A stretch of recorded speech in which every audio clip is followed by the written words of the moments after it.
एक मजबूत सरकार ते नक्की कसं बनतं ह्याचं उत्तर आहे ना, ते अनेक गोष्टींमध्ये आहे.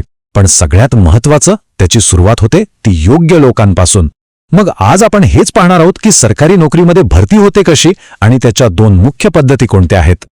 तर मग पहिला प्रश्न हाच आहे की एक उत्तम सार्वजनिक प्रशासन, एक चांगली गव्हर्नमेंट सिस्टीम तयार होते तरी कशी. हा प्रश्न खूप महत्वाचा आहे, कारण या प्रशासनाचा थेट परिणाम आपल्या सगळ्यांच्या आयुष्यावर होत असतो. आणि याचं उत्तर फार सोपं आहे. ते दडले तिथल्या लोकांमध्ये. प्रशासकीय अधिकारी आणि कर्मचारी हेच तर त्या संपूर्ण यंत्रणेचा कणा असतात.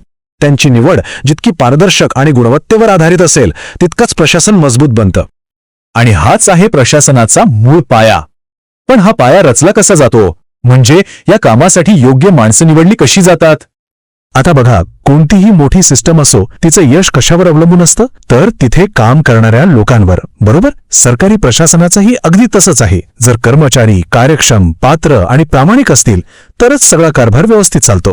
हे तीन जणू काही आधारस्तंभच आहेत. सार्वजनिक प्रशासनाचे एक मोठे अभ्यासक आहेत ओ. Glenn stall. त्यांनी हेच एका वाक्यात किती छान मांडलंय. ते म्हणतात, भरती हा सरकारी रचनेचा पाया आहे.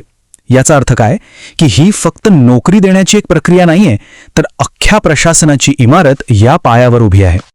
तर मग ही भरती किंवा रिक्रुटमेंट म्हणजे नेमकं काय. चला जरा ही संकल्पना व्यवस्थित समजून घेऊया.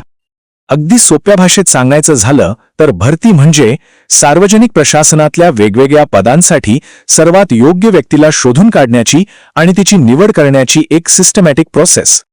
मग ही निवडीची प्रक्रिया चालते कशी.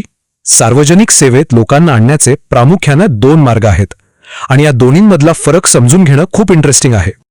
हे दोन मार्ग आहेत, प्रत्यक्ष भरती आणि अप्रत्यक्ष भरती.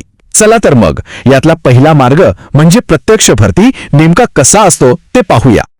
पहिला मार्ग आहे प्रत्यक्ष भरती, ज्याला आपण थेट भरती किंवा डिरेक्ट रिक्रुटमेंट असंही म्हणतो.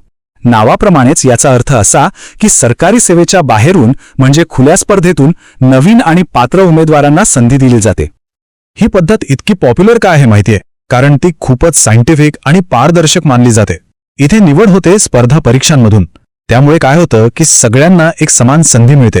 अर्थात त्यासाठी एक ठराविक एज्युकेशन क्वालिफिकेशन लागतंच. आपल्याकडच्या ज्या UPSC किंवा MPSCच्या परीक्षा आहेत ना, ते याचं एकदम परफेक्ट उदाहरण आहे. आता याच्या अगदी विरुद्ध आहे दुसरा मार्ग, तो म्हणजे अप्रत्यक्ष भरती. नावावरूनच अंदाज आला असेल, ही भरती प्रशासनाच्या आतल्या आतच होते. म्हणूनच याला अंतर्गत भरती किंवा इंटरनल रिक्रुटमेंट असंही म्हणतात.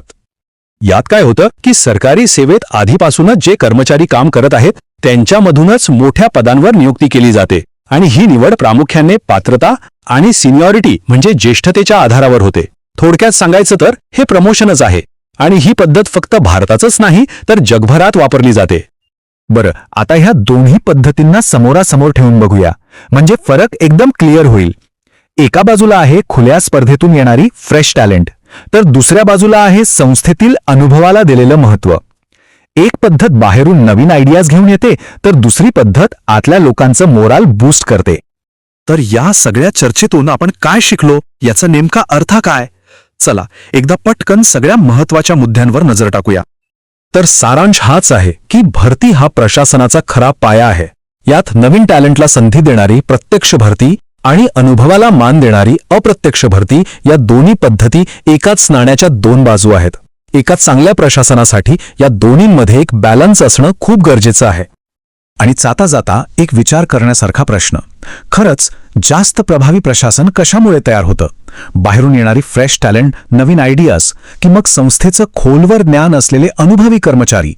या दोन्हींमध्ये तो परफेक्ट बॅलन्स कसा साधायचा, हाच आजच्या प्रशासनासमोरचा एक मोठा आणि महत्त्वाचा प्रश्न आहे.